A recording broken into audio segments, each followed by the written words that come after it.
wabarakatuh. Perkenalkan, nama saya Nurwati.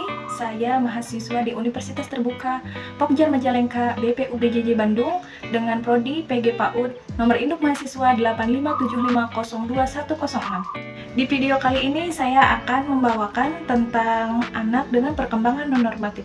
Apa sih perkembangan non-normatif tersebut? Apa cirinya?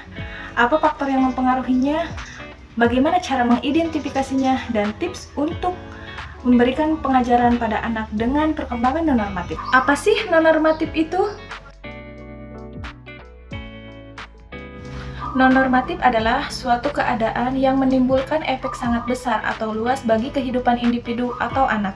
Dengan kata lain, anak dengan perkembangan non-normatif adalah anak yang perkembangannya tidak sesuai dengan anak seusianya.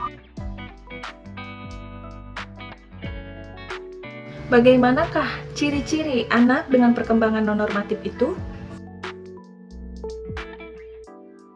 Ciri-ciri anak dengan perkembangan non-normatif adalah 1. Anak menunjukkan adanya gejala distres, misalnya kesedihan ataupun ketakutan. Yang kedua adalah perilaku anak menunjukkan tingkat disabilitas tertentu. Misalnya, kerusakan yang mendasar mengakibatkan gangguan atau membatasi aktivitas dari satu atau beberapa area fungsional terpenting. Yang ketiga adalah tingkat distres atau disabilitas tersebut menimbulkan resiko penderitaan atau ancaman yang lebih jauh. Lalu, apakah faktor yang menyebabkan anak dengan perkembangan non-normatif? Ada beberapa faktor yang dapat mempengaruhi anak dengan perkembangan non-normatif. 1. Cetak biru biologis. Biological birthright adalah kode genetik bayi yang bersifat personal yang dapat dibaca melalui contoh darah. Yang kedua adalah genetik atau lingkungan. Genetik adalah bawaan lahir dan ciri-ciri bawaan yang berasal dari kedua orang tua. Sedangkan faktor lingkungan adalah dunia di luar diri individu, dimulai saat dalam kandungan, dan pembelajaran yang diperoleh dari pengalaman. 3. Konteks sosial. Konteks di mana seorang anak atau individu tinggal memegang peran amat penting karena perubahan-perubahan yang terjadi memberikan pengaruh pada setiap tahap usia dan aspek perkembangan.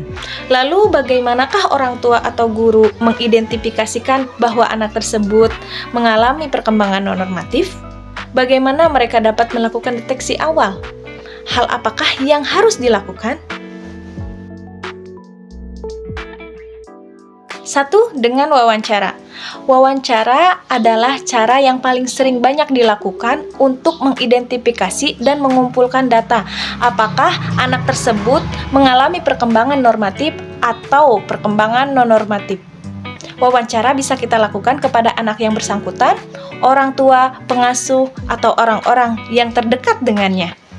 Wawancara yang dilakukan kepada anak jelas berbeda dengan wawancara yang dilakukan kepada remaja atau orang tua. Gunakan bahasa yang sederhana dan jangan memberikan pertanyaan yang jawabannya panjang kepada anak. Yang kedua, dengan cara kuesioner. Menyusun item untuk membuat kuesioner haruslah cermat dan berdasarkan landasan teori yang jelas. Kuesioner ini bisa diisi langsung oleh orang tua maupun kita bisa bertanya langsung kepada orang yang bersangkutan. Yang ketiga adalah dengan cara observasi. Observasi adalah mengamati perilaku yang menjadi target. Patut diingat, yang akan kita catat adalah perilaku anak tersebut. Jadi, hindari memberi kesimpulan atau menginterpretasi perilaku yang akan diamati. Tips dan cara mengajarkan anak berkebutuhan khusus yang mudah dipahami adalah 1. Persiapkan ruang belajar yang nyaman. Berbicara dengan nada yang jelas dan positif. Ketiga, belajar sambil bercerita. Keempat, jangan terlalu memaksakan anak.